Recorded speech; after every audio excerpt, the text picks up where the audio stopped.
안녕하세요. 오디오북 담비의 북튜브입니다. 오늘은 현진건 작가의 빈 처를 읽어드리려고 하는데요. 읽기에 앞서서 작가와 작품 소개를 간략하게 하겠습니다. 현진건 작가는 대구에서 태어나고 서당에서 한문을 수학하고 일본의 세이조 중학과 중국 상해 호강대학교를 다녔습니다. 현진건 작가는 1915년에 동인지 거화를 발간하기도 하고 1920년에 개벽의 단편소설 희생화를 발표하면서 문단에 등단했는데요. 이 당시에 희생화를 발표하고 혹평을 들었다는 이야기가 있습니다. 현진건 작가는 자전적 소설인 빈처를 발표하는데요. 이 빈처를 발표하고 난 뒤 문단의 주목을 받기 시작했다고 합니다. 그리고 1922년에 백조 동인으로 활동합니다. 1935년에는 동아일보 기자를 역임하던 시절 사회부장으로 재직 당시 일장기 말살 사건으로 1년간 복역을 하기도 합니다. 현진건 작가는 김동인 작가와 함께 근대 단편소설의 선구자로 손꼽힙니다. 현진건 작가의 작품은 아주 많은데요. 그 많은 작품 중에 소설은 3단계로 나누어 볼 수 있습니다. 첫 단계는 자전적 요소가 많은 체험소설을 썼습니다. 체험소설로는 빈처, 술권하는 사회, 탈학자가 있습니다. 둘째 단계로는 3인칭 소설이며 허구 속 인물들로 현실 고발을 하고 있는 소설을 썼습니다. 현실 고발의 소설은 할머니의 죽음, 운수 좋은 날, 불, 사립정신병원, 고향 등이 있습니다. 셋째 단계는 민족혼을 표현하려고 했던 역사소설을 썼습니다. 역사소설은 적도, 무영탑, 흑치상지 등의 역사 장편소설이 있습니다. 오늘 읽어드릴 빈처는 순수소설이고 사실주의 소설입니다. 작품 배경은 1920년대 서울의 종로입니다. 빈처의 주제는 가난한 무명작가 부부의 생활고와 부부애를 이야기하고 있습니다. 빈처는 1921년 개벽에 실렸던 작품입니다. 우리나라 사실주의를 개척한 작가로 평가받고 있는 현진건의 빈처 작품 속으로 함께 들어가 보겠습니다. 빈처, 지은이 현진건. 그것이 어째 없을까? 아내가 장문을 열고 무엇을 찾더니 입안말로 중얼거린다. 무엇이 없어? 나는 우두커니 책상머리에 앉아서 책장만 뒤적뒤적 하다가 물어보았다. 뭐 본단 저고리가 하나 남았는데.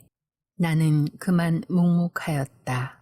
아내가 그것을 찾아 무엇 하려는 것을 알기 때문이다.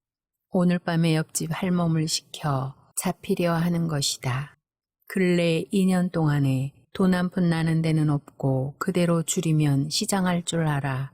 그릇과 가구와 의복을 전당국 창고에 들이밀거나 고물상 한 구석에 세워두고 돈을 얻어오는 수밖에 없었다.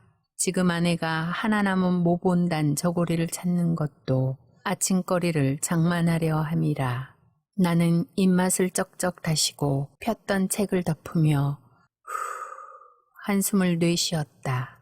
봄은 벌써 반이나 지났건만은 이슬을 실은 듯한 밤기운이 방구석으로부터 슬금슬금 기어나와 사람에게 안기고 비가 오는 까닭인지 밤은 아직 깊지 않건만 인적조차 끊어지고 온 천지가 빈 듯이 고요한데 투닥투닥 떨어지는 빗소리가 한없는 구슬픈 생각을 자아낸다. 빌어먹을 것 되는 대로 되어라. 나는 점점 견딜 수 없어 두 손으로 흩어진 머리카락을 쓰다듬어 올리며 중얼거려 보았다. 이 말이 더욱 처량한 생각을 일으킨다. 나는 또 한 번 한숨을 내쉬며 왼팔을 베고 책상에 쓰러지며 눈을 감았다. 이 순간에 오늘 지낸 일이 불현듯 생각이 난다. 늦게야 점심을 마치고 내가 막 권련을 한 개 피워물 적에 한성은행 다니는 T가 공일이라고 놀러왔었다. 친척은 다 멀지 않게 살아도 가난한 꼴을 보이기도 싫고 찾아갈 적마다 무엇을 꾸어내라고 조르지도 아니하였건만 행여나 무슨 구차한 소리를 할까 봐서 미리 방패막이를 하고 눈살을 찌푸리는 듯하여 나는 발을 끊었고 따라서 찾아오는 이도 없었다. 다만 이 T는 촌수가 가까운 까닭인지 자주 우리를 방문하였다. 그는 성실하고 공순하며 소소한 소사에 슬퍼하고 기뻐하는 인물이었다. 동년배인 우리 둘은 늘 친척 간의 비교거리가 되었었다. 그리고 나의 평판이 항상 좋지 못했다. T는 돈을 알고 위인이 진실해서 그 애는 돈푼이나 모을 것이야. 그러나 K는 아무짝에도 못 쓸 놈이야. 그 잘난 언문 섞어서 뭐라고 끄적거려 놓고 제주제에 무슨 조선의 유명한 문학가가 된다니. 실업의 아들놈. K는 내 이름이었다. 그리고 이것이 그네들의 평판이었다. 내가 문학인지 무엇인지 하는 소리가 까닭없이 그네들의 비유에 틀린 것이다. 더군다나 나는 그네들의 생일이나 혹은 집안의 대소사 때에 돈 한 푼 이렇다는 일이 없고 T는 소위 착실히 돈벌이를 하여 국수밥 소래나 보조를 하는 까닭이다. 얼마 아니 되어 T는 잘 살 것이고 K는 거지가 될 것이니 두고 봐. 오천당숙은 이런 말씀까지 하였다 한다. 입 밖에는 아니내어도 친부모 친형제까지라도 심중으로는 다 이렇게 생각할 것이다. 그래도 부모는 달라서 화가 나시면 네가 그리하다가는 말경에 거렁뱅이가 되고 말 것이야 라고 꾸중은 하셔도 사람이란 늦복 모르느니라. 그런 사람은 또 그렇게 되느니라 하시는 것이 스스로 위로하는 말씀이고 또 며느리를 위로하는 말씀이었다. 이것을 보아도 하는 수 없는 놈이라고 단념을 하시면서 그래도 잘되기를 바라시고 축원하시는 것을 알겠더라. 여하간 이만하면 T의 사람됨을 가히 알 수가 있다. 그리고 그가 우리 집에 올 것 같으면 지어서 쾌활하게 웃으며 힘써 자미스러운 이야기를 하였다. 단둘이 고적하게 그날그날을 보내는 우리에게는 더할 수 없이 반가웠었다. 오늘도 그가 활발하게 집에 쑥 들어오더니 신문지에 싼 기름한 것을 이것 봐라 하는 듯이 마루 위에 올려놓고 분주히 구두끈을 끓는다. 이것은 무엇인가? 나는 물어보았다. 제 처의 양산이야요. 쓰던 것이 벌써 다 낡았고 또 살이 부러졌다나요? 그는 구두를 벗고 마루에 올라서며 나오는 웃음을 참지 못하여 벙글벙글하면서 대답을 한다. 그는 나의 아내를 보며 돌연히 아주머니 좀 구경하시렵니까? 하더니 싼 종이와 집을 벗기고 양산을 펴보인다. 흰 비단 바탕에 두어 가지 매화를 수놓은 양산이었다. 검정이는 좋은 것이 많아도 너무 칙칙해 보이고 회색이나 누렁이는 하나도 그것이야 싶은 것이 없어서 이것을 산걸요. 그는 이것보다 더 좋은 것을 살 수가 있나 하는 뜻을 보이려고 애를 쓰며 이런 발명까지 한다. 이것도 퍽 좋은데요? 이런 칭찬을 하면서 양산을 펴들고 이리저리 홀린 듯이 들여다보고 있는 아내의 눈에는 나도 이런 것을 하나 가졌으면 하는 생각이 역력히 보인다. 나는 갑자기 불쾌한 생각이 와락 일어나서 방으로 들어오며 아내의 양산 보는 양을 빙그레 웃고 바라보고 있는 T에게 여보게 방에 들어오게 그려 우리 이야기나 하세. T는 따라 들어와 물값 등에 대한 이야기며 자기의 월급이 오른 이야기며 주권을 몇 주 사두었더니 꽤 이익이 남았다든가 이번 각 은행 사무원 경기회에서 자기가 우월한 성적을 얻었다든가 이런 것 저런 것 한참을 이야기하다가 돌아갔다. T를 보내고 책상을 향하여 짓던 소설의 결미를 생각하고 있을 즈음에 여보, 아내의 떠는 목소리가 바로 내 귀 곁에서 들린다. 핏기 없는 얼굴에 살짝 붉은 빛이 돌며 어느 결에 내 곁에 바싹 다가와 앉았더라. 당신도 살 도리를 좀 하셔요. 나는 또 시작하는구나 하는 생각이 번개같이 머리에 번쩍이며 불쾌한 생각이 벌컥 일어난다. 그러나 무엇라고 대답할 말이 없이 묵묵히 있었다. 우리도 남과 같이 살아보아야지요. 아내가 T의 양산에 단단히 자극을 받은 것이다. 예술가의 천노릇을 하려는 독특한 결심이 있는 그는 좀처럼 이런 소리를 입 밖에 내지 아니하였다. 그러나 무엇에 상당한 자극만 받으면 참고 참았던 이런 소리를 하게 되는 것이다. 나도 이런 소리를 들을 적마다 그럴만도 하다 하는 동정심이 없지 아니하나 심사가 어쩐지 좋지 못하였다. 이번에도 그럴만도 하다는 동정심이 없지 아니하되 또한 불쾌한 생각을 억제하기 어려웠다. 잠깐 있다가 불쾌한 빛을 드러내며 급작스럽게 살도리를 하라면 어찌할 수가 있어? 차차 될 때가 있겠지. 아이쿠, 차차란 말씀 그만두구려. 어느 천년에. 아내의 얼굴에 붉은 빛이 짙어지며 전에 없던 흥분한 어조로 이런 말까지 하였다. 자세히 보니 두 눈에 은은히 눈물이 괴어 있었다. 나는 잠시 멍멍하게 있었다. 성냄 불길이 치받쳐 올라온다. 나는 참을 수 없다. 막버리꾼한테 시집을 갈 것이지 누가 내게 시집을 오랬어? 저 따위가 예술가의 처가 다 뭐야? 사나운 어조로 몰풍스럽게 소리를 꽥 질렀다. 에이그! 살짝 얼굴빛이 변해지며 어이없이 나를 보더니 고개가 점점 수그러지며 한 방울 두 방울 방울방울 눈물이 장판 위에 떨어진다. 나는 이런 일을 가슴에 그리며 그래도 내일 아침거리를 장만하려고 옷을 찾는 아내의 심중을 생각해보니 말할 수 없는 슬픈 생각이 가을바람과 같이 설렁설렁 심고를 분지르는 것 같다. 쓸쓸한 빗소리는 굵었다 가늘었다 의연히 적적한 밤공기에 더욱 처량히 들리고 그 으르만진 등빛 속에서 비추는 불빛은 구름에 가린 달빛처럼 우는 듯 조는 듯 몇 권의 서양 책의 표지의 금자가 번쩍거린다. 장 앞에 초연히 서 있던 아내가 무엇이 생각났는지 고개를 끄덕끄덕하며 들릴 듯 말 듯 모간의 소리로 옳지 참 그날 찾았소? 아니야요. 벌써 저 인천 사시는 형님이 오셨던 날 아내가 애써 찾던 그것도 벌써 전당포에 고운 먼지가 앉았구나. 종지 하나라도 차근차근 아랑곳하는 아내가 그것을 잡혔는지 아니 잡혔는지 모르는 것을 보면 빈곤이 얼마나 그의 정신을 물어뜯었는지 가히 알 것 같았다. 한참 동안 서로 아무 말이 없었다. 가슴이 어째 답답해지며 누구하고 싸움이나 좀 해보았으면 소리껏 고함이나 질러보았으면 실컷 울어보았으면 하는 일종의 이상한 감정이 부글부글 피어오르며 전신에 이가 스멀스멀 기어다니는 듯이 옷이 몸에 끼어서 견딜 수가 없었다. 나는 이런 감정을 노골적으로 드러내며 점점 구차한 살림에 실증이 나서 못 견디겠지?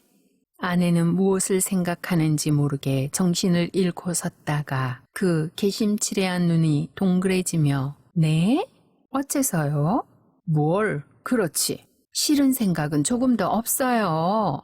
이렇게 말이 오락가락함을 따라 나는 흥분의 도가 점점 짙어간다. 그래서 아내가 떨리는 소리로 어째 그런 줄 아셔요?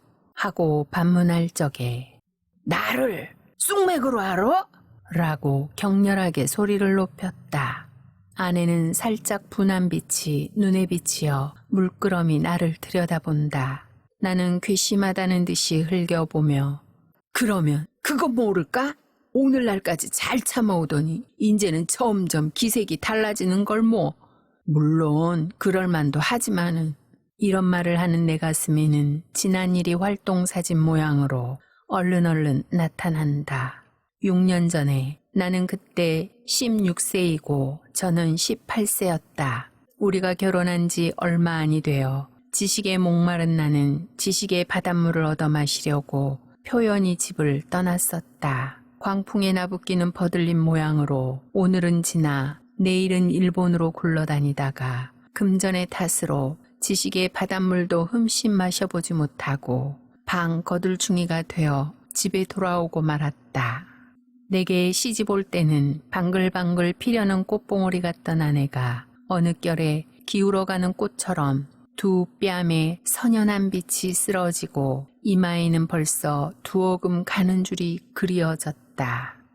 처가떡으로 집간도 장만하고 세간도 얻어 우리는 소위 살림을 하게 되었다. 처음에는 그럭저럭 지내었지만은 한푼 나는 데 없는 살림이라 한 달 가고 두 달 갈수록 점점 곤란해질 따름이었다.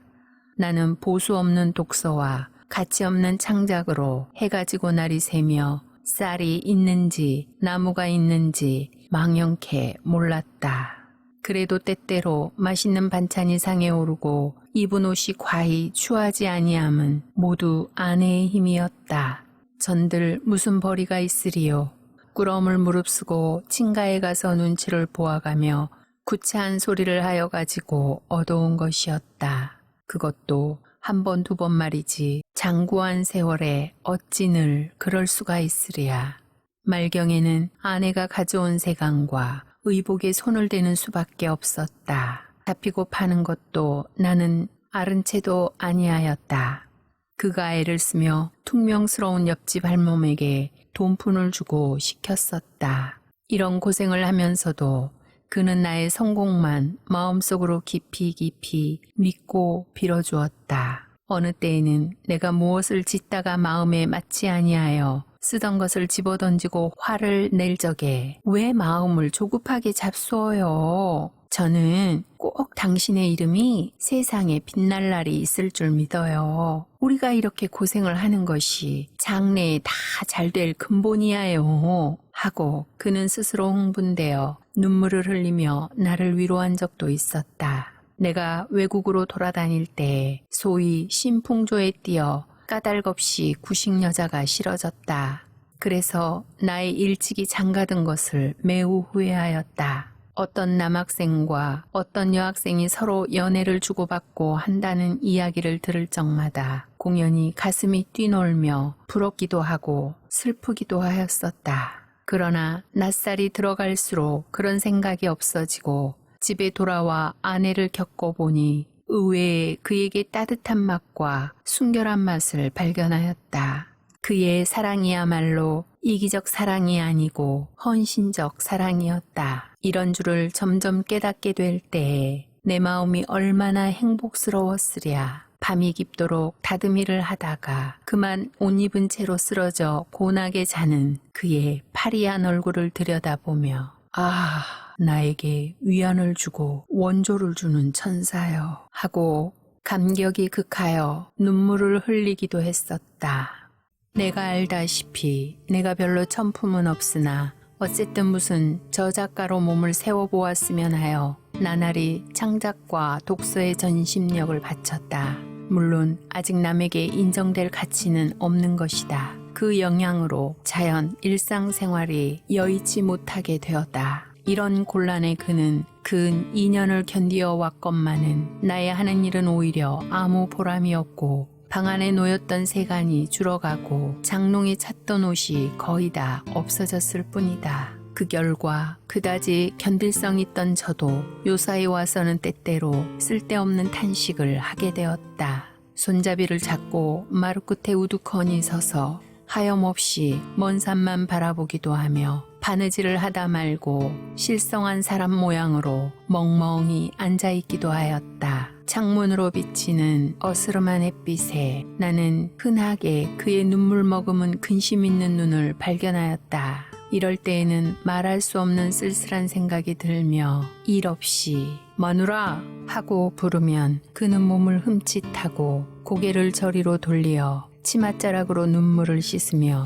네? 하고 울음에 떨리는 가는 대답을 한다. 나는 등에 찬물을 끼얹는 듯이 몸이 으쓱해지며 처량한 생각이 싸늘하게 가슴에 흘러내렸다. 그렇지 않아도 자비하기 쉬운 마음이 더욱 심해지며 내가 무자격한 탓이다 하고 스스로 멸시를 하고 나니 더욱 견딜 수 없다. 그럴만도 하다 하는 동정심이 없지 아니하되 그래도 그만 불쾌한 생각이 일어나며 계집이란 할 수 없어 혼자 이런 불평을 중얼거리었다. 등불처럼 하나씩 둘씩 이런 일이 가슴에 나타나니 무엇라고 말할 용기조차 없어졌다. 나의 유일한 신앙자이고 위로자이던 저까지 이제는 나를 안 믿게 되고 말았다. 그는 마음속으로 네가 6년 동안 내 살을 깎고 점이었구나 이 원수야 할 것이다. 이렇게 생각하며 그의 불같던 사랑까지 열버져 가는 것 같았다.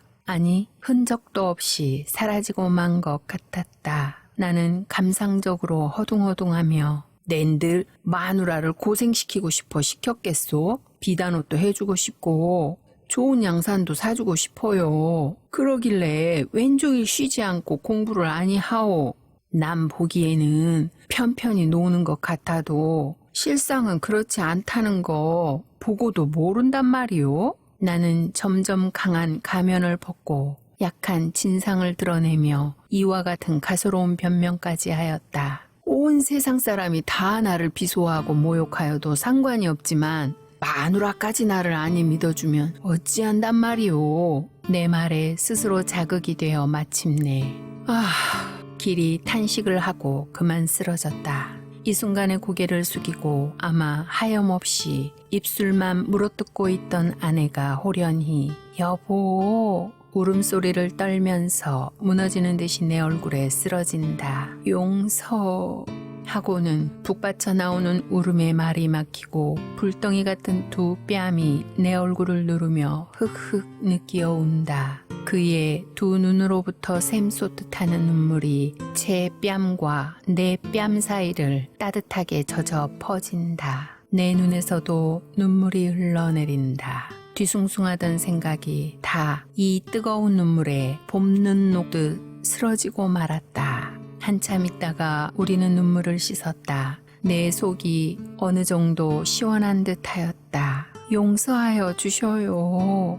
그렇게 생각하실 줄은 몰랐어요. 이런 말을 하는 아내는 눈물에 불어오른 눈꺼풀을 아픈 듯이 꿈쩍거린다. 암만 구차하기로니 실증이 안 할까요? 나는 한번 먹은 마음이 있는데 가만가만히 변명을 하는 아내의 눈물 흔적이 어룽어룽한 얼굴을 물끄러미 바라보며 겨우 심신이 가벼워졌다. 어제 일로 심신이 피곤하였던지 그 이튿날 늦게야 잠을 깨니 간밤에 오던 비는 어느 결에 그치었고 명랑한 햇발이 미닫이에 높이 걸렸더라. 아내가 다시금 장문을 열고 잡힐 것을 찾을 즈음에 누가 중문을 열고 들어온다. 우리는 누군가 하고 귀를 기울일 적에 밖에서 아씨 하는 소리가 들렸다. 아내는 급히 방문을 열고 나갔다. 그는 처가에서 부리는 할멈이었다. 오늘이 장인 생신이라고 어서 오라는 말을 전한다. 오늘이야?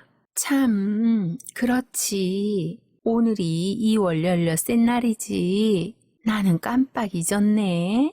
원아씨는 딱도 아십니다. 어쩌면 아버님 생신을 잊으신단 말씀이요. 아무리 살림이 재미가 나시더라도.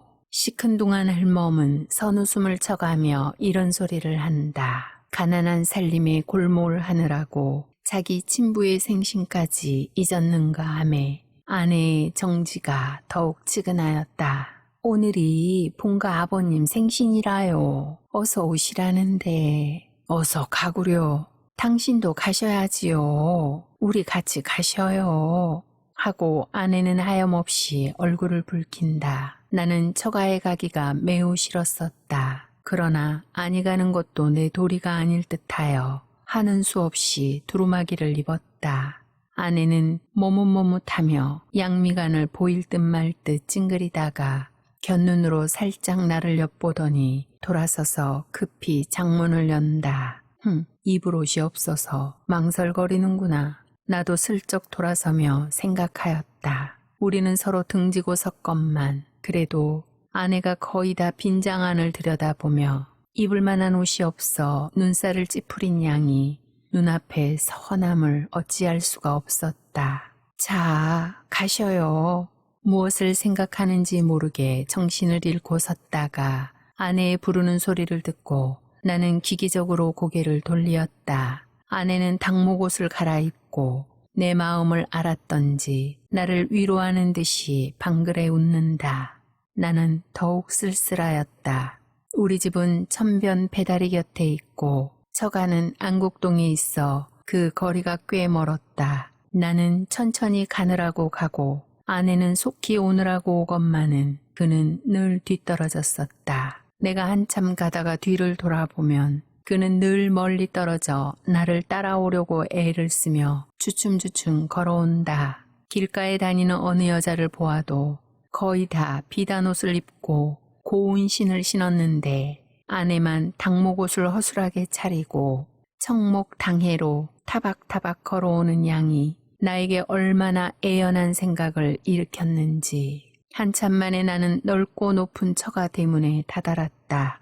내가 안으로 들어갈 적에 낯선 사람들이 나를 흘끔흘끔 본다. 그들의 눈에 이 사람이 누구인가? 아마 이 집 하인인가 보다 하는 경멸이 여기는 빛이 있는 것 같았다. 안 대청 가까이 들어오니 모두 내게 분분히 인사를 한다.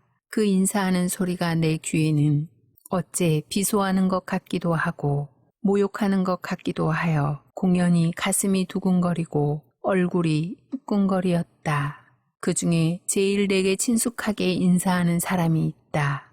그는 아내보다 3년 맞이인 처형이었다. 내가 어려서 장가를 들었으므로 그때 그는 나를 못 견디게 시달렸다. 그때는 그가 싫기도 하고 밉기도 하더니 지금 와서는 그때 그러한 것이 도리어 우리를 무관하고 정답게 만들었다.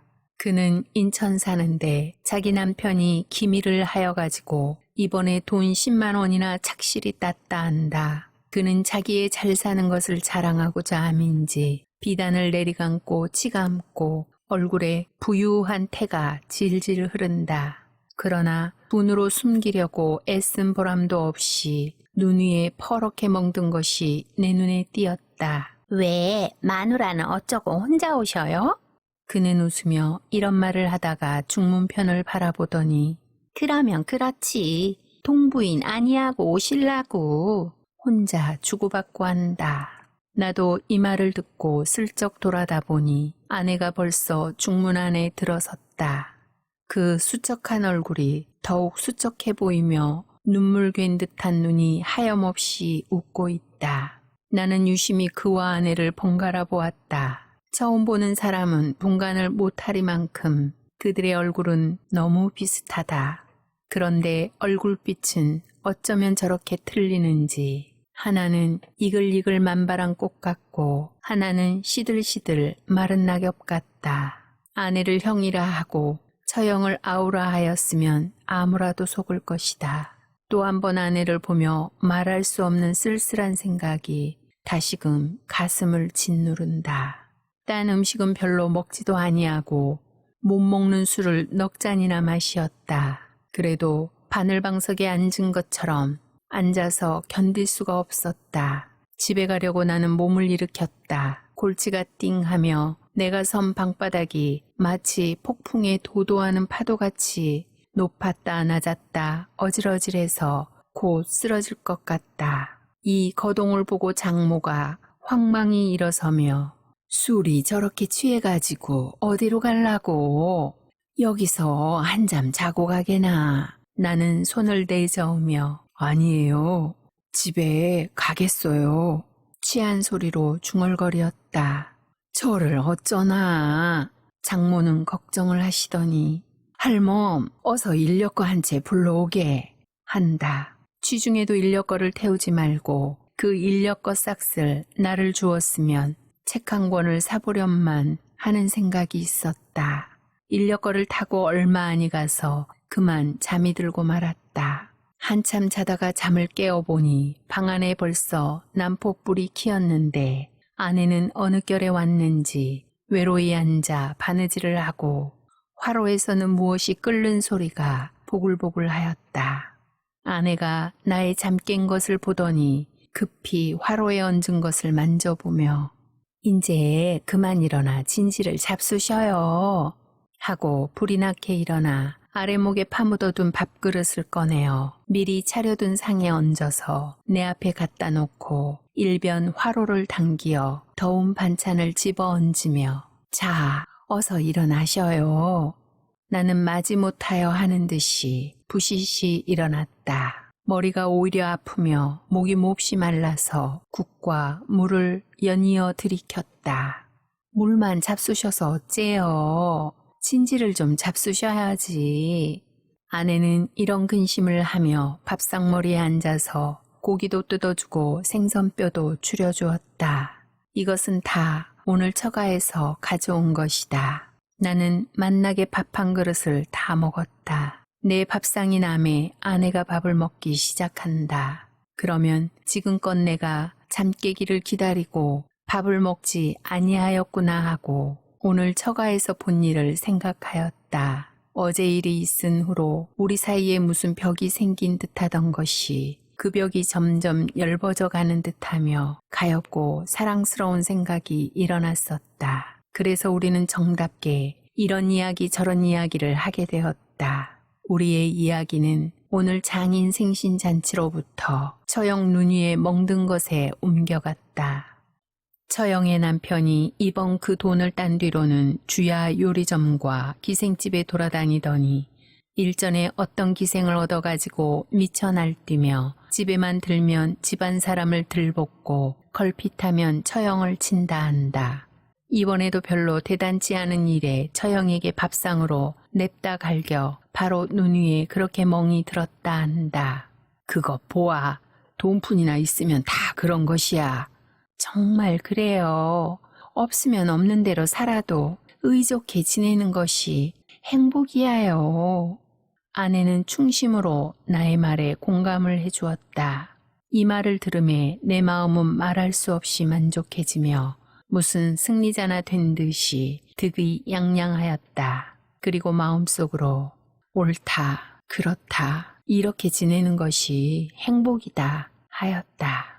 이틀 뒤 해가 어둑어둑해질 때 처형은 우리 집에 놀러 왔었다. 마침 내가 정신없이 무엇을 생각하고 있을 즈음에 쓸쓸하게 닫혀있는 중문이 찌긋뚱하며 비단오 소리가 사흐락 사흐락 들리더니 아랫목은 내게 빼앗기고 온목에서 바느질을 하고 있던 아내가 문을 열고 나간다. 아이고, 형님 오셔요?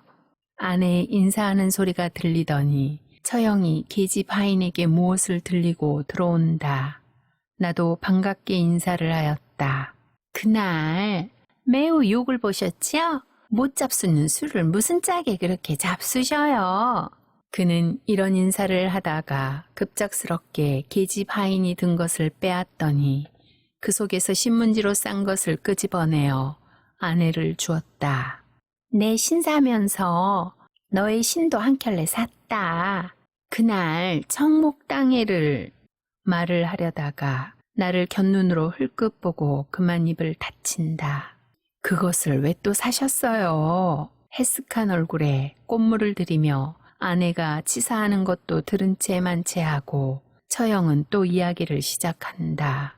여기 올 적에 사랑 양반을 졸라서 돈 100원을 얻었겠지?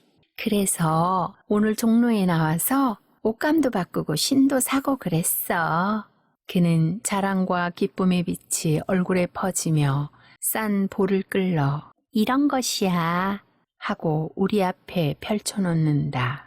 자세히는 모르나 여하간 간 많은 품 좋은 비단일 듯하다. 무늬 없는 것, 무늬 있는 것, 회색, 옥색, 초록색, 분홍색이 갖가지로 윤이 흐르며 색색이 빛이 나서 나는 한참 황홀하였다. 무슨 칭찬을 해야 되겠다 싶어서 참 좋은 것인데요.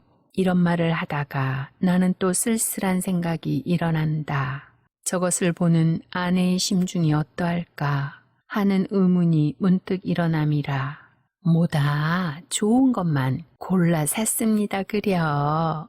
아내는 인사를 차리느라고 이런 칭찬은 하나마 별로 부러워하는 기색이 없다. 나는 저기 의외의 생각이 들었다. 처형은 자기 남편의 흉을 보기 시작하였다.